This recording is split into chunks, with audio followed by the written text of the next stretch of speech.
4 लाखापेक्षा जास्त मताधिक्याने राणे साहेब या ठिकाणी निवडून आल्याशिवाय राहणार राणे साहेब तुम आगे बढ़ो, हम तुम्हारे साथ हैं। भारतीय जनता पार्टीचा विजय असो, भारतीय जनता पार्टीचा विजय असो। आज महायुतीकडून केंद्रीय मंत्री सन्माननीय राणे साहेब आणि महाराष्ट्राचे माजी मुख्यमंत्री यांची आज महायुतीकडून रत्नागिरी सिंधुदुर्गसाठी लोकसभेसाठी उमेदवार जाहीर झालेले आहे। आज एकंदरीत ही औपचारिक फक्त जाहीर व्हायची होती, परंतु महायुतीकडून यापूर्वीच सर्वांच्या एकमताने सन्माननीय राणे साहेबांचं नाव निश्चित झालेलं होतं। त्यामुळे तशा प्रकारचा प्रचारसुद्धा रत्नागिरी सिंधुदुर्ग जिल्ह्यामध्ये सर्व कार्यकर्ते आमचे महायुतीचे सातत्याने करत आहेत।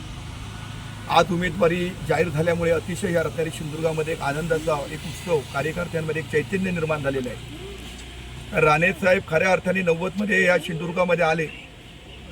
सिंधुदुर्गामध्ये आल्यानंतर एक सिंधुदुर्गची आणि या कोकणची पूर्ण ओळख या महाराष्ट्रामध्ये नव्हे पूर्ण देशामध्ये त्यांनी करून दिली। खेडोपाडी सगळे जे योजना होते, आरोग्याची असेल, शैक्षणिक असेल, रस्ते असतील, पाणी असेल, विजेचा प्रश्न असेल, शैक्षणिक असेल, सगळ्याच प्रकारची सुविधा, पायाभूत सुविधा राणे साहेबांनी 90 नंतर या जिल्ह्यामध्ये उभी केली। परंतु 2014मध्ये इथल्या काही शिवसेनेच्या नेत्यांनी उभाटाच्या अप्रचार करून खोटी दिशाभूल करून जनतेची तिथे राणे साहेबांचा त्यावेळी थोड्याशा मताने पराभव झाला, परंतु राणे साहेब थांबले नाही।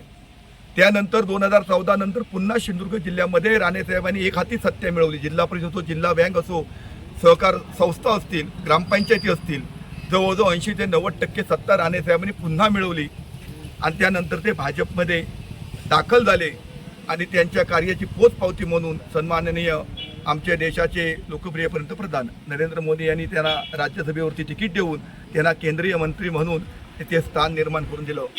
केंद्रीय मंत्री म्हणून काम करत असताना अतिशय चांगलं काम मोदींच्या मंत्रिमंडळामध्ये राणे साहेबांनी केलं आणि त्याचीच पोचपावती म्हणून पुन्हा एकदा सन्माननीय पंतप्रधान असतील, आमचे अमित शहा असतील, आमचे देवेंद्र फडणवीस असतील, आमचे पालकमंत्री रवींद्र चव्हाण असतील, आमचे भाजपचे प्रदेशाध्यक्ष बावनकुळे असतील, या सर्वांनी आग्रह केल्यामुळे राणे साहेब पुन्हा एकदा या रत्नागिरी सिंधुदुर्गामध्ये लोकसभेमध्ये उभे राहत आहेत।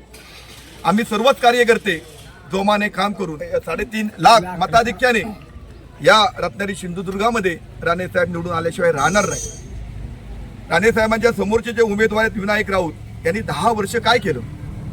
यांनी कुठल्याही प्रकारचं काम केलं नाही। संपूर्ण 10 वर्षात या रत्नागिरी सिंधुदुर्गामध्ये दुरवस्था झालेली आहे। रस्ते बघा, विजेचा प्रश्न बघा, शैक्षणिक बघा, कुठल्याही प्रकारचं या माणसाने काम केलं नाही। फक्त खोटी आश्वासनं द्यायची, खोटं बोलायचं आणि ही 10 वर्ष काढली आणि ह्या जनतेला सगळं कळून चुकलंय। जर राणे साहेब या मतदारसंघामध्ये नसतील तर इथली कुठल्याही पायाभूत सुविधा इथे निर्माण होणार नाही, इथे रोजगार निर्माण होणार नाही, कुठल्याही प्रकारचं काम इथे मंजूर होणार नाही, हे सर्व जनतेला मतदारांना माहिती आहे। म्हणून मोठ्या संख्येने आता उभाटामध्ये जे सुद्धा राहिलेले आहेत, जे कोण कार्यकर्ते, जे काही सरपंच असतील, ते सुद्धा आता भाजपमध्ये प्रवेश करत आहेत। या देशाला भाजपशिवाय दुसरा पर्याय नाही आहे। हा देशामध्ये देशात जर महासत्तेकडे जर न्यायचं असेल तर सन्माननीय नरेंद्र मोदी आणि भाजप पक्षच नेऊ शकतो। या देशातील सर्व जनतेला किंवा रत्नागिरी सिंधुदुर्गातील सर्व मतदारांना माहिती आहे। त्यामुळे मोदी साहेबांचे हात बळकट करण्यासाठी, माझ्या आणि 400 पार करण्यासाठी राणे साहेब नक्की मोठ्या मताधिक्याने, मी 3-3.5 लाख म्हणालो, पण 4 लाखापेक्षा जास्त मताधिक्याने राणे साहेब या ठिकाणी निवडून आल्याशिवाय राहणार नाही। राणे साहेब तुम आगे बढ़ो, हम तुम्हारे साथ हैं। भारतीय जनता पार्टीचा विजय असो, भारतीय जनता पार्टीचा विजय असो।